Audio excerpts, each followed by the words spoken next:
Assalamu alaikum wa rahmatullahi wa barakatuhu. In law school, they use, for the most part, the case method to teach you about the law, which means that you go through an appellate review of a case, which means a higher court review of a case, and they write about what it is, and then they show you the conclusions. And what you learn from that is that you have to understand the point of the case. What's the issue? What's the real issue, as opposed to the peripheral issues? And lawyers use this technique to try and change what the issue is if what confronts you head on doesn't seem to be something that can make a good impression on the judge. For example, instead of arguing the merits of pornography, they argue the constitutional right to do what you want. So all of a sudden, pornography is no longer the issue. The issue is individual rights. And by moving the issue and getting a judge to agree that that's the issue, the pornographers have been able to declare pornography constitutionally acceptable, even though 70 years ago, 50 years ago, 60 years ago, 40 years ago, it was not constitutionally acceptable because of the fact that it was pornography. But now they stopped talking about pornography. Well, it's like that in our lives. We have to decide what are the issues that we are going to consider important, and what are the issues that we are not going to consider important, and what is the result that we're trying to strive for. For the lawyer, it's a very easy question. What they're trying to do is get a favorable verdict for their client. In other words, they're trying to establish that a certain point of view is valid, their point of view. Now, for us, what is the point of view that we're trying to establish as valid in our life? And what is it that we're trying to accomplish in our life? What is it that we're trying to do? Now, if you look outside, you'll see flowers. At different times of the year, you'll see more flowers than at other times of the year. And flowers are very pretty. They come in many colors. And you can be very fascinated by the blues and the reds and the magentas and the oranges and the other colors. And they all have different leaf patterns. And these can transfix you. And, my God, look at the way they're formed. But to a honeybee, they don't look at the flowers for their color. They don't look at the flower for their leaf patterns. They look at the flower for what's inside, in the midst of the flower. And they dive deep into the middle of the flower to get what it is that they need in order to create honey. They're looking for the nectar. Now, in the process of looking for the nectar, they accomplish a whole lot of other things. Like by going from flower to flower to flower and picking up the pollen that's in the flower while they're getting the nectar, they then ensure the growth of more flowers. But they have a very one-pointed point of view. They are not distracted by peripheral issues. Now, we can certainly spend time talking about the colors, talking about the leaf patterns, talking about the growth pattern or the growth style, the seed formations that come from these things, whether they're bulbs or some other kind of flower. But if you're trying to create honey, there's only one thing to look at and only one thing to do, and that's to dive deep into the flower in order to get what's needed to go back and create what the bee creates. Our life has to become focused like that. Our life has to become one-pointed like that. We need to establish goals for ourselves. And in establishing these goals, we need to figure out what it is that we need to do in order to achieve these goals. Now, for many people, it's very difficult to be able to see goals that are different than what they can see, hear, feel, touch, smell, that they can sense. It's difficult to create goals that are non-physical in their nature. So most goals that are established by people are, I want to be able to do this to get that. I want to be able to do this to accomplish that.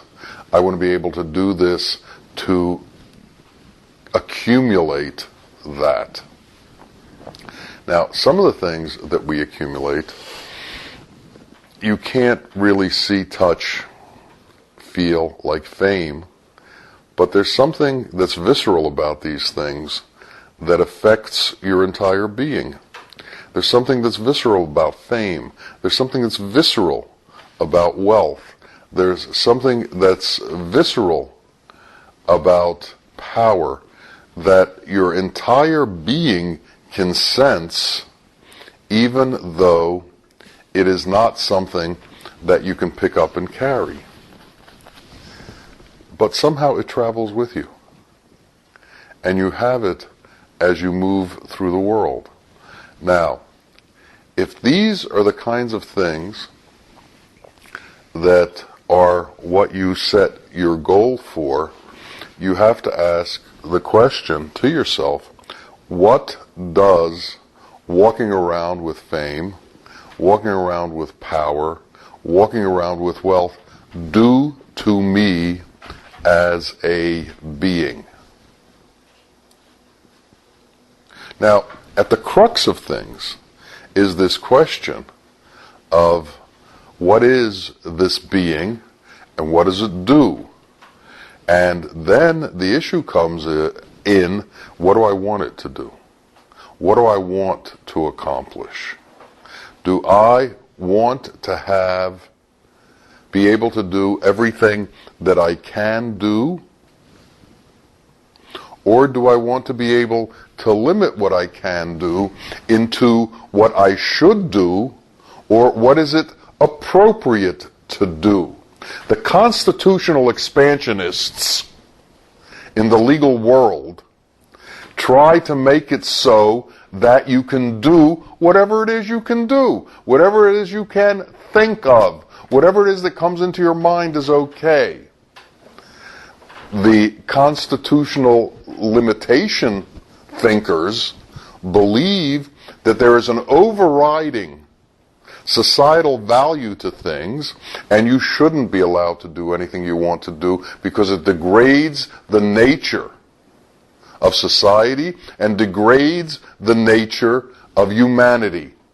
Now, when it comes to ourselves, what do we allow ourselves to do, and what do we not allow ourselves to do? Do we degrade the nature of our being, or do we try to elevate the nature of our being? And do we understand that the things that we are involved with individually and communally either elevate or degrade us? That the things that we do either elevate or degrade us. And elevation and degradation, are they even measuring sticks that we use? Or have we taken on, as some have in society, as long as you don't hurt anybody else, who cares?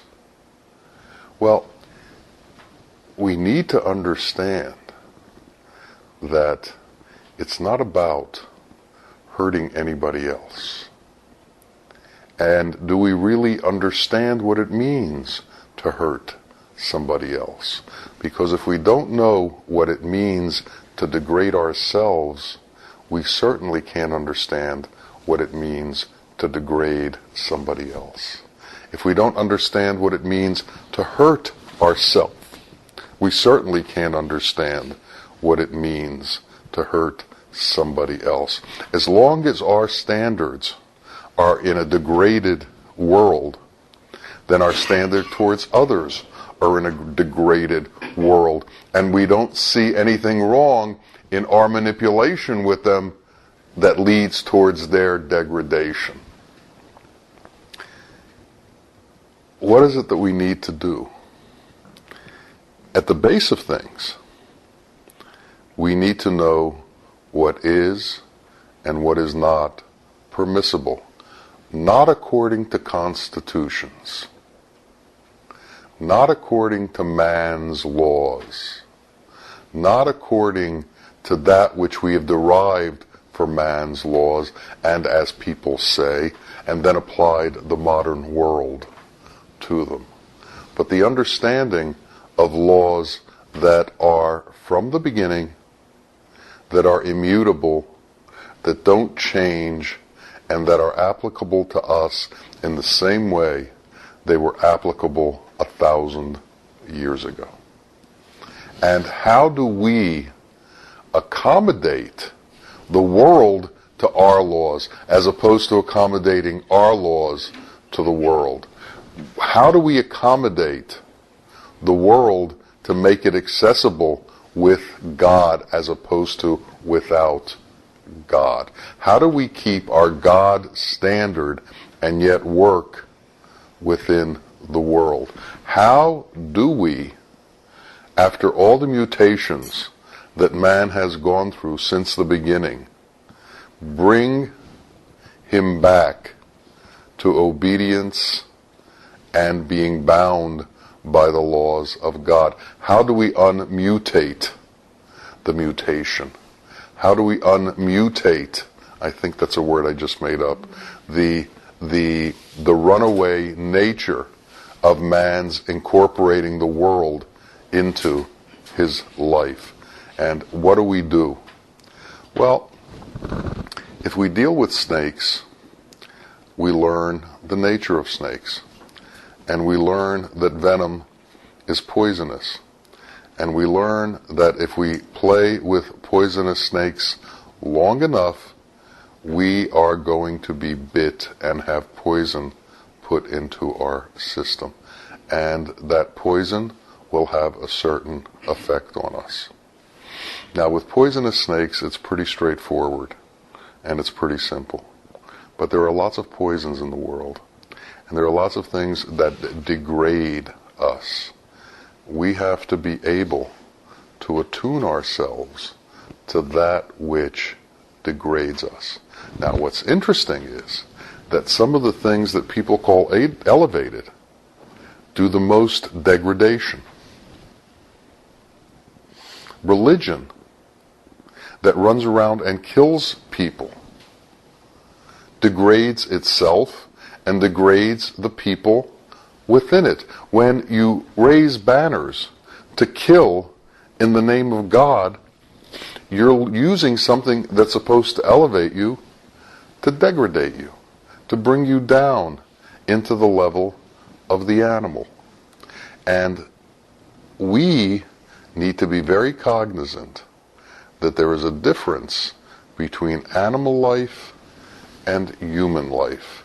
There's a difference between animal qualities and human qualities. Animal qualities are based on self-preservation and self-need. Human qualities, if they become elevated, are based on being involved with the qualities that belong to God, the qualities that belong to tolerance, the qualities that belong to love and to unity among men, the qualities that come from the essence that is our Creator, and imbibing those qualities and becoming those qualities. So we can choose either to be animal or to be human. And the whole point in Sufism is to teach man to become human again, as opposed to being animal. Lions kill everything that's not a lion, and sometimes they kill lions. Man is not supposed to kill, and there is no reason for killing, although it's very easy to come up with reasons for it. And the reasons for killing always come from the same point: differences. Everything needs to be exactly the way I am, or shouldn't exist. Everything needs to be the way we see it, or it shouldn't exist. Everyone needs to do things the way we do them, or they shouldn't exist. God created a multitude of human form, and a multitude of human ideas, and a multitude of ways to worship Him. Who are we to deny the worshippers their worship of Allah? Who are we to dictate to others the worship of Allah? Who are we to stop people in their progression because we don't believe they have gotten far enough yet to be able to come to a conclusion that they need to be stopped? We don't read minds. We can't see the sincerity in others. We can't see the closeness to Allah in others. And because of this, what happens? We create external signposts as to compliance or not compliance with God. And so all of the factors of compliance have to do with external factors. For instance, your beard is a certain length. In the times of the Inquisition in Spain, if you did not eat pig, you were not among the ones who were ruling the country, and therefore you would be destroyed. So that distinction became a measuring stick for where you were in things. But external measuring sticks are not reality.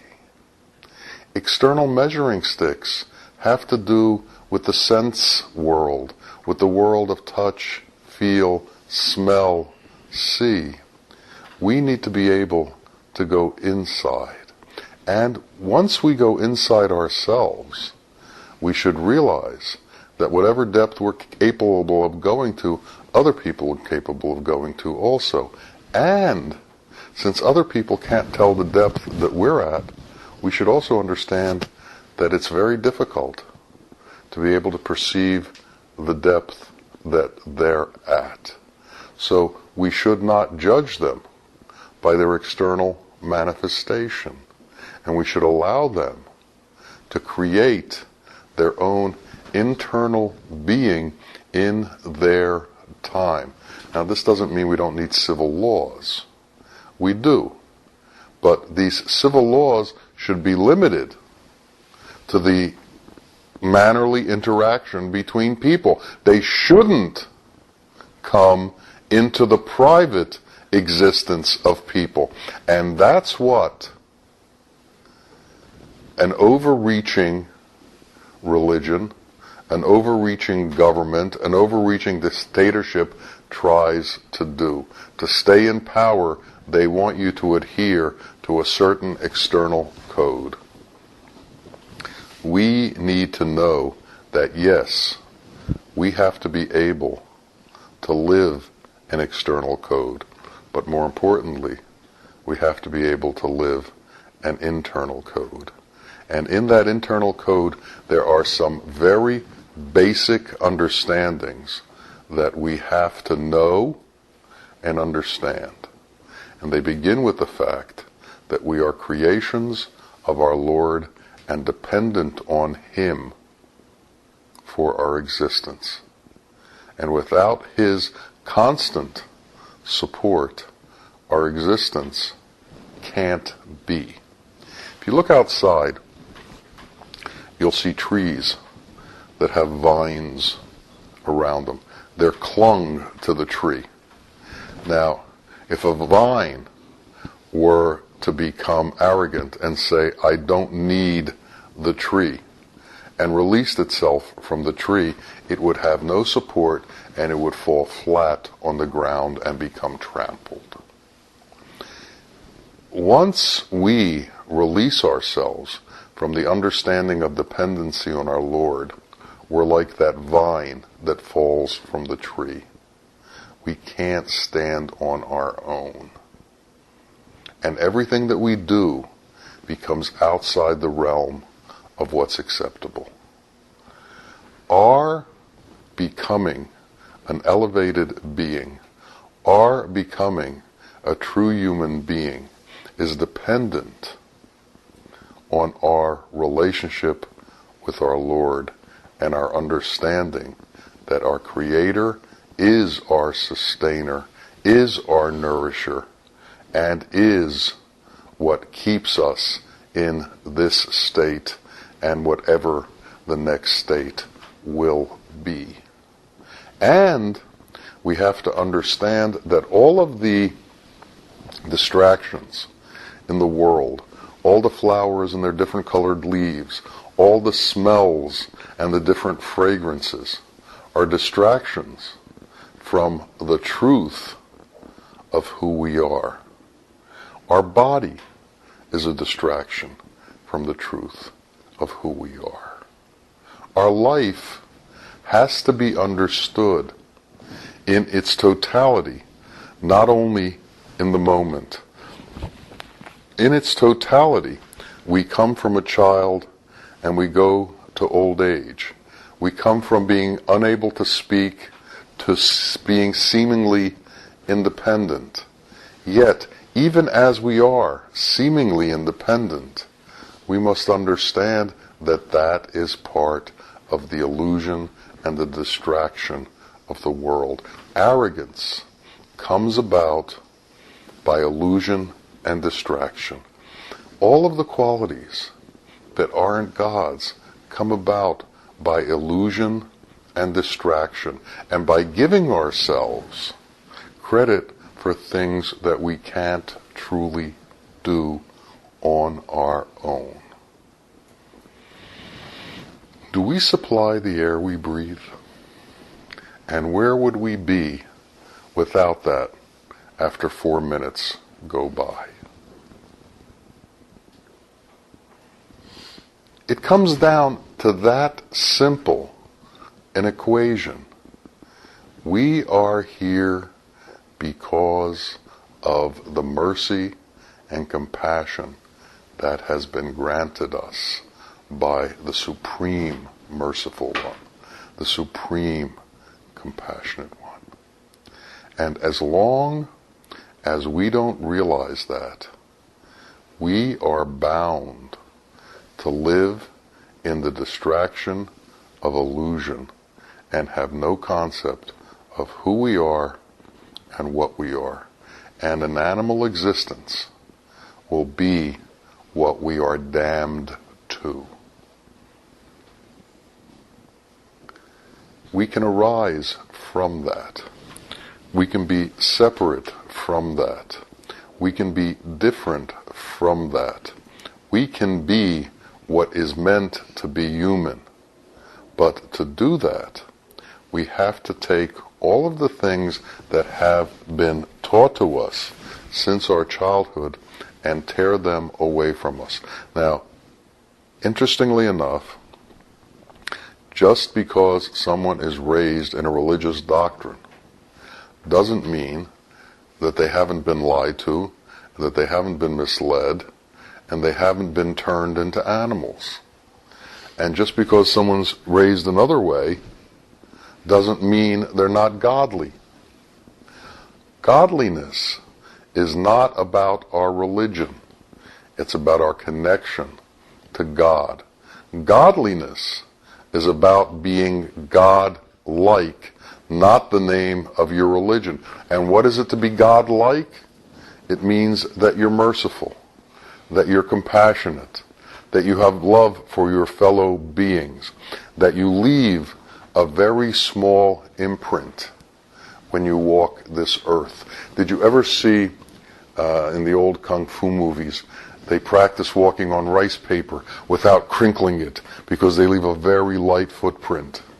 We need to walk through our life that way, with a very light footprint, without harming those near us or those around us, without imposing on those near us or those around us, with love towards those near us and those around us. How many people do we actually encounter in our life?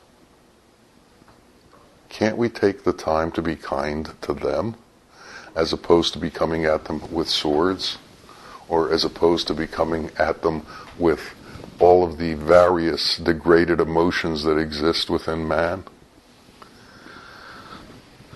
We internally are a reflection of what we are externally. Those who are rotten on the outside are most likely rotten on the inside. We need to do away with the rot. And that rot has to do almost entirely with feelings of, I am more important than you. My way is more important than your way. My ideas are more important than your ideas. The way I see things is more important than the way you see things.